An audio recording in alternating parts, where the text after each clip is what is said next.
नमस्कार, prime time में आप सभी का बहुत बहुत स्वागत है। मैं हूं प्रियंका। आज हम बात करेंगे पाकिस्तान के नापाक हरकत की। एक बार फिर पाकिस्तानी सेना ने सीज फायर कर धज्जियां उड़ा दी हैं। इस महीने सीज फायर की 5वीं घटना हो चुकी है। केंद्र की अगर बात की जाए तो केंद्र सरकार ने इससे निपटने के लिए जवाब दिया है, और कांग्रेस की अगर बात की जाए तो कांग्रेस ने इसे लेकर सरकार पर हमले शुरू कर दिए हैं। जवाब मांगा है कि उनकी सरकार के बनने के बाद भी क्यों सीज फायर की इतनी घटनाएं हो रही हैं। वहीं अगर रक्षा मंत्री अरुण जेटली की बात की जाए तो अरुण जेटली ने कहा है कि न सिर झुका है न झुकने देंगे।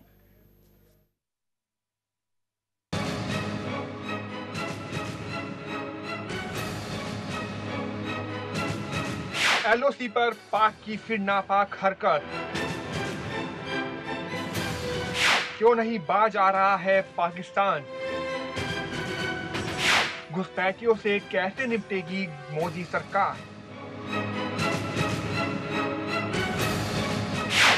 मोदी का पाकिस्तान प्लान क्या है?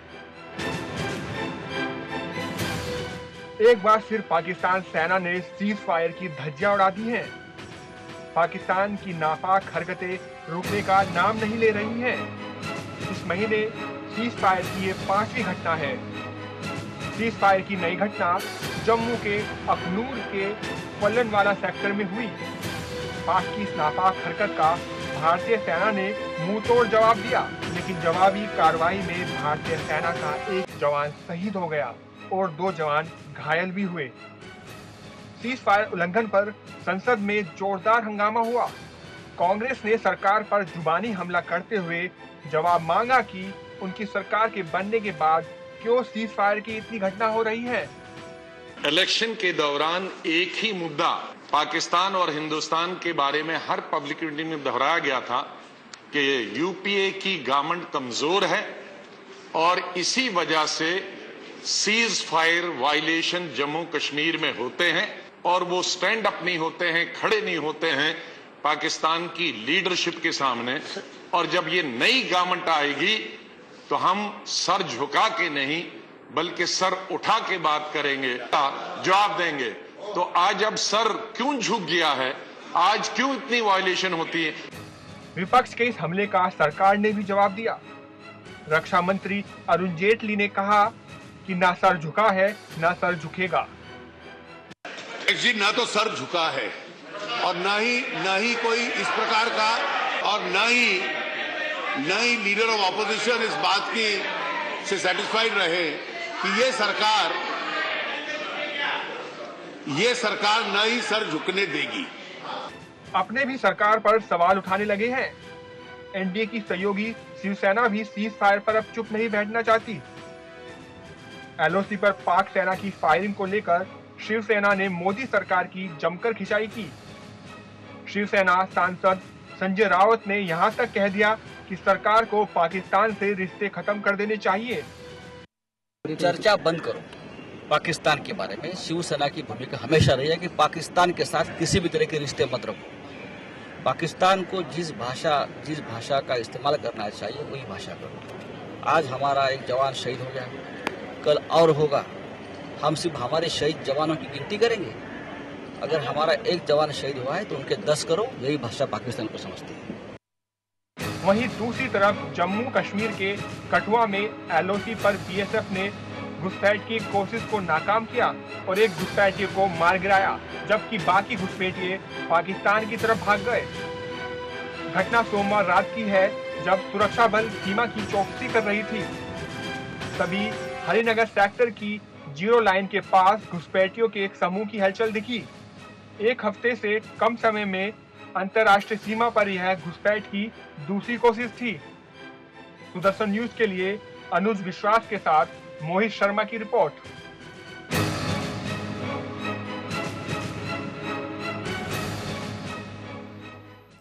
तो पाकिस्तान लगातार सीज़फायर का उल्लंघन कर रहा है। विपक्ष को मौका मिल चुका है सरकार को घेरने का। सरकार ने कहा है न सिर झुका है न झुकने देंगे, लेकिन सवाल ये खड़ा होता है कि आखिर नरेंद्र मोदी पाकिस्तान के खिलाफ किस तरह का एक्शन प्लान तैयार करेंगे जिससे सीज़फायर का उल्लंघन कम हो। क्योंकि इससे पहले अगर बात की जाए तो बार बार ये कहा गया था कि जब अच्छे दिन आएंगे तो पाकिस्तान की तरफ से अगर बात की जाए तो सीज़फायर का उल्लंघन नहीं होगा। अब सवाल ये खड़ा होता है कि अच्छे दिनों की शुरुआत हो चुकी है, सरकार बन चुकी है, उसके बावजूद भी पाक की नापाक हरकत क्यों जारी है। इस वक्त हमारे साथ स्टूडियो में कुछ खास मेहमान हैं। आपको बता दें कि इस वक्त हमारे साथ retired brigadier doctor B D. Mishra ji हैं। मिश्रा जी, आपको बहुत बहुत स्वागत है। साथ साथ है ex serviceman SS. Mishra ji. Mishra ji, आपका भी बहुत बहुत स्वागत है। सबसे पहले बी.डी. मिश्रा जी, आपसे ही सवाल करना चाहूंगी। बार बार सीज फायर की नापाक कोशिश की जा रही है पाकिस्तान की तरफ से, और इस महीने की अगर बात की जाए तो घटनाएं बहुत ज्यादा बढ़ गई हैं। क्यों, वजह क्या है? ये हम लोगों को समझना पड़ेगा कि पाकिस्तान में वहाँ की जो आंतरिक प्रशासन की व्यवस्था है वो क्या है। वहाँ आंतरिक प्रशासन की व्यवस्था ये है कि आर्मी वहाँ पर कमांड में है और जो सिविलियन इलेक्टेड गवर्नमेंट है वो आर्मी के तहत उनके आदेशों पर वो काम करते हैं। वहाँ पर 3 देशों के लिए अगर कोई भी मसौदा बनता है सरकार का तो वो पहले आर्मी से उसको अप्रूव कराते हैं, अमेरिका, अफ़गानिस्तान और इंडिया। और ये मसौदा जब आर्मी उसको मंजूर कर लेती है तो उसके बाद वो मसौदा सरकार के पास जाता है अप्रूव्ड करके और फिर उस पर कार्रवाई होती है। और वहाँ पर आर्मी का जो सबसे बड़ा इंटरेस्ट है वो ये है कि भारत और पाकिस्तान के बीच में कभी भी संबंधों को नहीं सुधरने देना, क्योंकि अगर भारत और पाकिस्तान के बीच संबंध सुधर गए तो वहाँ के आर्मी का, नेवी का, एयरफोर्स का कोई वजूद नहीं रह जाएगा। और वहाँ जितने भी आर्मी के जनरल हैं, वहाँ के जो एयर मार्शल्स हैं और जो वहाँ के एडमिरल्स हैं, उनकी रोजी रोटी एक ही चीज़ पर चल रही है कि वो एक बोगी, इंडिया के भेड़िए का बोगी खड़ा करते हैं कि अगर हम लोग नहीं रहेंगे तो इंडिया खा जाएगा। और वो बोगी किस तरीके से सिद्ध करेंगे? वो बोगी इसी तरीके से सिद्ध कर सकते हैं कि वो हमारे ऊपर इंसाइटिंग फायर करते रहेंगे, हम रिटेलिएट करेंगे और वो अपने देश में ये कहेंगे देखो मैंने तो कहा था कि भारत आपको खा जाएगा। और जब ये व्यवस्था वहाँ शुरू होगी तो इस व्यवस्था के तहत उनको कोई सवाल पूछने वाला नहीं है, उनका कोई बजट कट करने वाला नहीं है, उनका जो वर्चस्व है वो कोई कम नहीं करेगा और वो अपने हिसाब से काम करेंगे। इसी के साथ साथ उनकी जो ISI है वो भी इस तरीके का काम करती है जिसके वजह से उनके देश के जो हित हैं उनको एक्सटेंड करने में आर्मी का फायदा हो। चलिए, तो इस मानसिकता को अगर आप समझ लेंगी तो आपको मालूम होगा कि पाकिस्तान की तरफ से जो सीज फायर का उल्लंघन है वो बार बार क्यों हो रहा है। और नई सरकार आई है इसलिए वो ज्यादा मुस्तैद हैं कि हमारे जो संबंध हैं पाकिस्तान से न सुधरें। चलिए एस.एस. मिश्रा जी, आपसे सवाल है, अगर पाकिस्तान की बात की जाए, सीज़फायर का लगातार उल्लंघन हो रहा है, वजह बता दी है कि आखिर उल्लंघन क्यों किया जा रहा है सीज़फायर का। अब नरेंद्र मोदी के सामने सबसे बड़ी चुनौती यही है कि कुछ दिनों में जम्मू में चुनाव भी होने वाले हैं। अगर आपने जनता के बीच में जाकर ये वादा किया है कि सारी व्यवस्थाएं सुधार देंगे और आप सिर उठाकर जी सकेंगे, तो अब सवाल आपसे पूछा जाएगा कि आखिर सिर कैसे उठाएंगे? क्या प्लान हो सकता है पाकिस्तान के खिलाफ भारत का, नरेंद्र मोदी का? जहाँ तक हमारा सवाल है, हमारे देश को और मोदी साहब को इसका मुंह तोड़ जवाब देना चाहिए और पाकिस्तान जिस भाषा को समझना चाहता है उसी भाषा में हमें उसका जवाब देना चाहिए। और हर बात की एक लिमिट होती है, एक बात की हद होती है। अब वो समय आ गया है जब पाकिस्तान को सबक सिखाने की ज़रूरत है। चलिए, आपने कहा कि मुंह तोड़ जवाब देना चाहिए। अगर बी.डी. मिश्रा जी, संजय राउत की बात की जाए तो संजय राउत ने यही कहा है कि संबंध खत्म कर दो। क्या वाकई संबंध खत्म कर देने से चीज़ें सुलझती जाएंगी? ये प्लान होना चाहिए या फिर कोई और प्लान?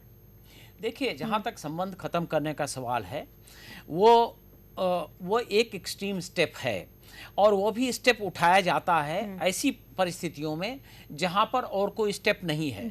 मैं ये समझता हूं कि इसमें मल्टी प्रॉन्ग अप्रोच होना चाहिए। पहला अप्रोच तो ये होना चाहिए कि ग्राउंड पर जहां पर ये फायरिंग की वारदात हो रही हैं, जहां पर सीज फायर का उल्लंघन हो रहा है, वहां पर हमारा कड़ा मुंहतोड़ जवाब होना चाहिए, पहली बात।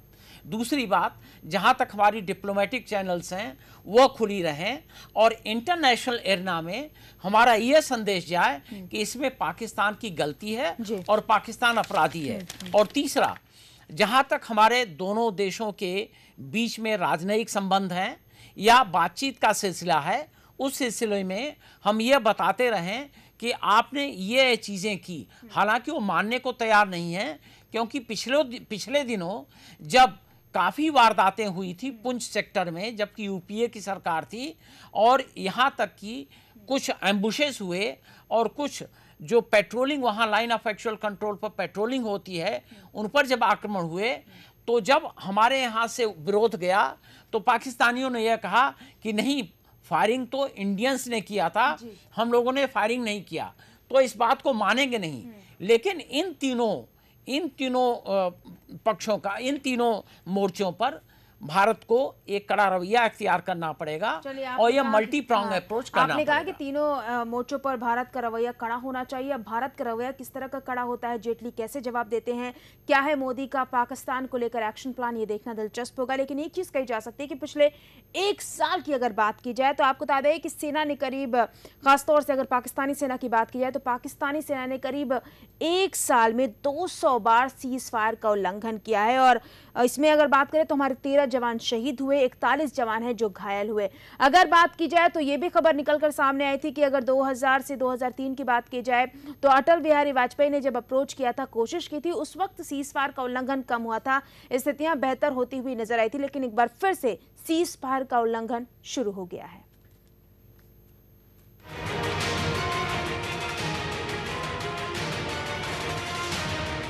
जब से मोदी सरकार हरकत में आई है तब से लेकर अभी तक पाकिस्तान ने 20 से ज्यादा बार सीजफायर का उल्लंघन किया है।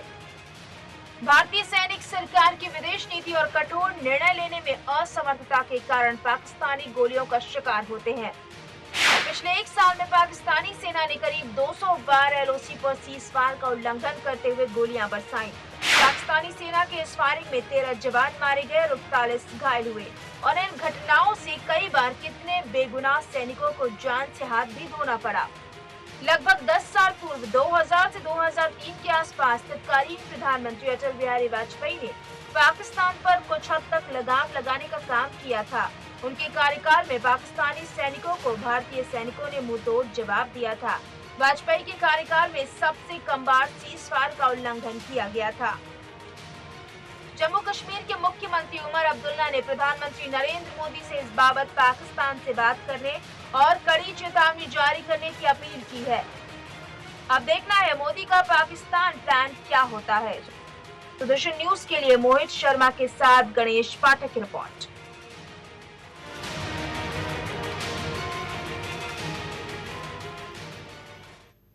तो इस रिपोर्ट को देखकर ये अंदाजा लगाया जा सकता है, खासतौर से अगर बात की जाए, शुरुआत में भी मैंने कहा था कि अटल बिहारी वाजपेयी की जब सरकार थी तब की अगर बात की जाए तो कुछ हद तक पाकिस्तान की तरफ से सीजफायर का उल्लंघन कम हुआ था। अब सवाल ये पैदा होता है कि अभी जो परिस्थितियां हैं, अभी की परिस्थितियों और उस वक्त की परिस्थितियों में आखिर अंतर क्या था। एसएस मिश्रा साहब, आपसे सवाल है, अगर अटल बिहारी वाजपेयी सरकार की बात की जाए, उस वक्त सीजफायर का उल्लंघन कम था, आखिर क्या वजह थी, आखिर ऐसा क्या किया था वाजपेयी सरकार ने, वाजपेयी जी ने, जिसकी वजह से सीजफायर का उल्लंघन कम हो रहा था, पाकिस्तान के रुख में थोड़ी सी नरमी देखने को मिली थी और इस बार ऐसा कुछ नहीं देखने को मिल रहा है, क्या था उस वक्त? देखिए, वाजपेयी जी जो थे वो हमारे हिंदुस्तान के नहीं, अंतर्राष्ट्रीय लेवल के बहुत ही अच्छे इंसान थे और उनकी बड़ी इज्जत थी और लोग उनकी बात को बड़े गौर से सुनते थे। और उन्होंने जो आज अपना प्रधानमंत्री बनने के बाद अपनी सरकार के द्वारा पाकिस्तान को डिप्लोमेटिक तरीके से और हर तरीके से अच्छे तरीके से समझाने की कोशिश की और उसका पाकिस्तान के ऊपर असर हुआ। नहीं, लेकिन आपने कहा कि उस वक्त की परिस्थितियां ज़्यादा थी। आपके पास आना चाहूँगी बीडी मिश्रा जी, बार बार यही सवाल खड़ा हो रहा है कि अटल बिहारी वाजपेयी सरकार की अगर बात की जाए तब परिस्थितियां बेहतर थी। अब मोदी इस वक्त पाकिस्तान में जो बार बार सीजफायर का उल्लंघन कर रहा है, मोदी क्या प्लान तैयार करेंगे पाकिस्तान को लेकर, क्या प्लान होना चाहिए जिससे मुंहतोड़ जवाब दिया जा सके? देखिए, आप भारत के और पाकिस्तान के जो विरोधी इतिहास है उसकी अगर आप चर्चा कर रहे हैं तो मैं आपको यह बताना चाहता हूं कि भारत 15 अगस्त 1947 को स्वतंत्र हुआ था, पाकिस्तान 14 अगस्त 1947 को स्वतंत्र हुआ था, और 14 अगस्त के दिन ही जब वो स्वतंत्र हुए तो उनकी रेगुलर आर्मी और कबायलियों ने श्रीनगर पर अटैक कर दिया, और उस वक्त प्रधानमंत्री जवाहरलाल नेहरू थे। उसके बाद 1965 में फिर पाकिस्तान ने अटैक किया, उस वक्त प्रधानमंत्री हमारे लाल बहादुर शास्त्री थे। उसके बाद फिर 1971 में अटैक किया, उस वक्त प्रधानमंत्री इंदिरा गांधी थी, और जब अटल बिहारी वाजपेयी थे तो फिर अटैक कर दिया, और उस वक्त कारगिल पर अटैक किया जब अटल बिहारी वाजपेयी थे। मुंहतोड़ जवाब भी दिया गया था। हाँ। तो वो मुंहतोड़ जवाब तो का उसका संदर्भ ये है कि वो हमारे कब्जे, हमारे एरिया में आए और हमारी पहाड़ियों को कब्जा कर लिया। जब उन्होंने हमारी पहाड़ियों को कब्जा कर लिया उस वक्त हमारे पास बहुत ही एडवर्स सर्कमस्टेंसेस हो गए, और उसमें विपरीत परिस्थिति में हम थे, लेकिन हम लोगों ने अटैक किया, दुर्गम पहाड़ियों को फिर से लिया। और उस वक्त समस्या ये थी कि हम इसको कैसे टैकल करें, क्योंकि दोनों देश न्यूक्लियर वेपन वाले देश थे। और मैं इसकी जब हिस्ट्री आपको मैं बताऊं तो ये है कि हमारे उस वक्त, माने कि जब तक इंदिरा गांधी थी तब तक हमारे कई फ्रंट काफ़ी मजबूत थे। एक तो हमारे जो इंटेलिजेंस एजेंसियां थी वो काफ़ी सक्रिय थी, और वो इंटेलिजेंस मैं बताना चाहता हूँ, मैं आपको एक चीज़ बताना चाहता हूँ। वो इंटेलिजेंस एजेंसी से जो कि बाहर का खबर लेती थी हमको सब पता लगता था, लेकिन जब आई.के. गुजराल वो जब प्राइम मिनिस्टर बने तो उन्होंने कहा meet Pakistan more than half way. उन्होंने जितनी हमारी इंटेलिजेंस एजेंसियां थी उनका उन्होंने सिस्टम तोड़ दिया, और जो भी इंटेलिजेंस का काम होता था वो सब बंद कर दिया। उसके बाद हमारे पास कोई समाचार मिलने बंद हो गए, कोई हमारे पास इंफॉर्मेशन आनी बंद हो गई, और तभी से यह प्रॉब्लम शुरू हुआ। और तब से जब प्रॉब्लम शुरू हुआ तो उस वक्त से आज तक पाकिस्तान के जितने लोग हैं जो फौज में हैं, जो उनके फौजी लोग हैं, उन लोगों ने यह कहा कि अब हमारे एग्जिस्टेंस में प्रॉब्लम नहीं होगी, क्योंकि इनकी इंटेलिजेंस एजेंसियां खत्म हुई, वो एक्टिव हो गए। तो मैं कहना यह चाहता हूं कि 1971 के बाद से कभी भी ऐसा नहीं हुआ जब पाकिस्तान ने भारतवर्ष को हमला न किया हो या इनके विरोध में काम न किया हो, और यह पहले दिन से है। अब क्या होना चाहिए? अब होना यह चाहिए कि फिर हमको चारों दिशाओं में काम करना पड़ेगा। मैंने आपको पहले भी बताया कि जो लाइन ऑफ एक्चुअल कंट्रोल है, लाइन ऑफ एक्चुअल कंट्रोल पर हमको टिट फॉर टैट करना पड़ेगा, रिटेलिएट करना पड़ेगा, और दूसरा हमको सब इंफॉर्मेशन रखनी पड़ेगी, और इंफॉर्मेशन के मामले में हमको फिर से सशक्त होना पड़ेगा। तीसरा, जो हमारा इंटरनेशनल डिप्लोमेटिक चैनल है या इंटरनेशनल जो हमारा एक कूटनीतिक व्यवहार है उसको और भी स्ट्रांग होना पड़ेगा। और चौथा, जो हमारा और पाकिस्तान का संबंध है उसमें ऐसे हम बदलाव लाएं जहां पर उनको हिट हो, जहां पर उनके तिजारत को हिट हो, और जहां पर उनको ये फील हो कि हमारे उनके व्यवहार से अगर इंडिया रिटेलिएट करेगा तो प्रॉब्लम होगा। आपने शुरुआत में कह दिया कि टिट फॉर टैट की कार्रवाई होनी चाहिए, और कुछ ऐसे स्तर है जहां पर ध्यान देना होगा सरकार को, इसके बाद ही परिस्थितियां बेहतर कही जा सकती हैं। मोदी ने अपने शपथ ग्रहण में पाक पीएम नवाज शरीफ को बुलाकर सम्मान दिया, लेकिन उसका कोई असर सीमा पर नहीं दिख रहा है। मोदी के प्रधानमंत्री बनते ही पाक सेना और आतंकियों में दहशत देखी जा रही थी, लेकिन अब वो डर खत्म हो गया है। लगता है कि ऐसे में मोदी सरकार का चिंतित होना भी लाजमी है। तो मोदी ने पाकिस्तान के लिए क्या प्लान तैयार किया है और क्या प्लान हो सकता है, देखते हैं।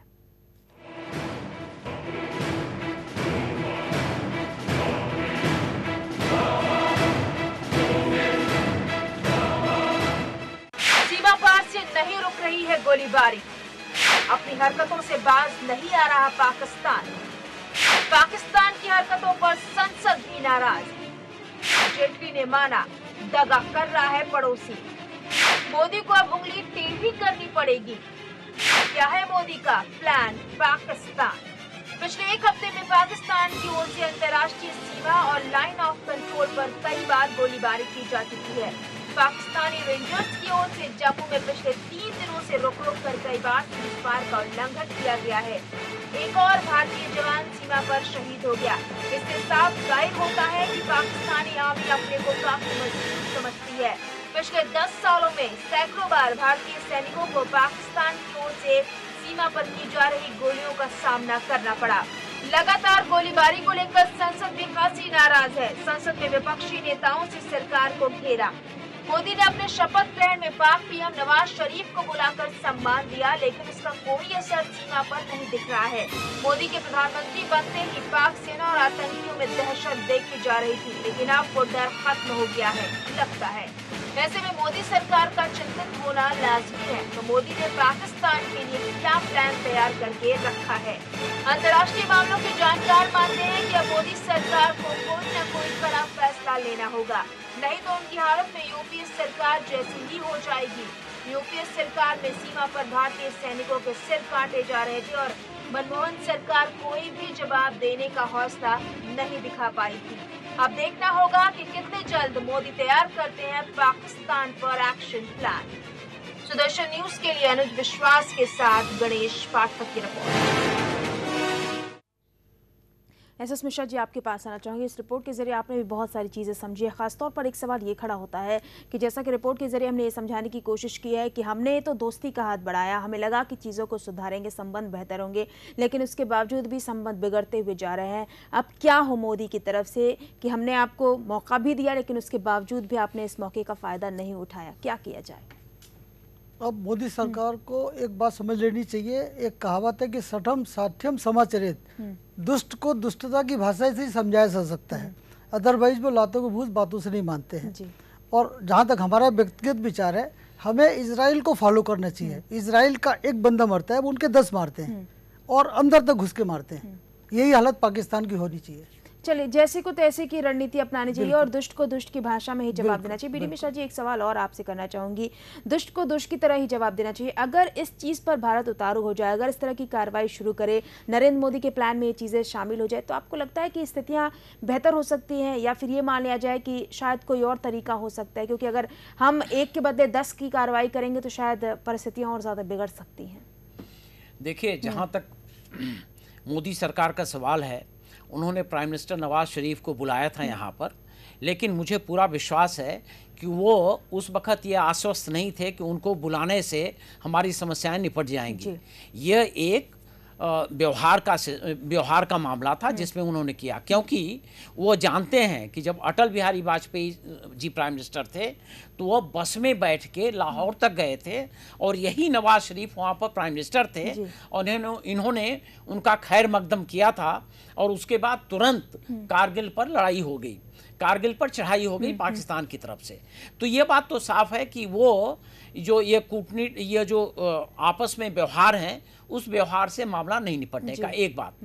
दूसरी बात यह है कि पाकिस्तान के खिलाफ क्या कार्रवाई करनी चाहिए, ये बात तो सरकार को ही सोचना पड़ेगा। लेकिन एक बात तय है कि पाकिस्तान जिस तरीके का व्यवहार कर रहा है, वो व्यवहार में पाकिस्तान के जो आर्मी वाले हैं और जो वहाँ के ISI वाले हैं और जो वहाँ के कट्टरपंथी हैं, ये जरूर चाहते हैं कि पाकिस्तान हमेशा किसी न किसी स्कर्मिश में इंडिया से इन्वॉल्व रहे, क्योंकि उनका वो सर्व करता है पर्पस। लेकिन इस बात को करने के पहले मेरे ख्याल से हमारे जो लीडर्स हैं वो और विचार करेंगे और कोई न कोई इसका जरिया ढूंढेंगे। चलिए, आपने कहा है कि बहुत जल्दी इस पर विचार किया जाएगा। बहुत संक्षेप में जवाब चाहूंगी आपसे एसएस मिश्रा जी। खासतौर से जम्मू में कुछ दिन बाद चुनाव होने वाले हैं, ऐसे में सीज फायर का बार बार उल्लंघन किया जा रहा है। ये माना जाए कि चुनाव को ध्यान में रखते हुए, पॉलिटिकल बैकग्राउंड को ध्यान में रखते हुए सरकार इस पर जल्दी एक्शन प्लान तैयार करेगी?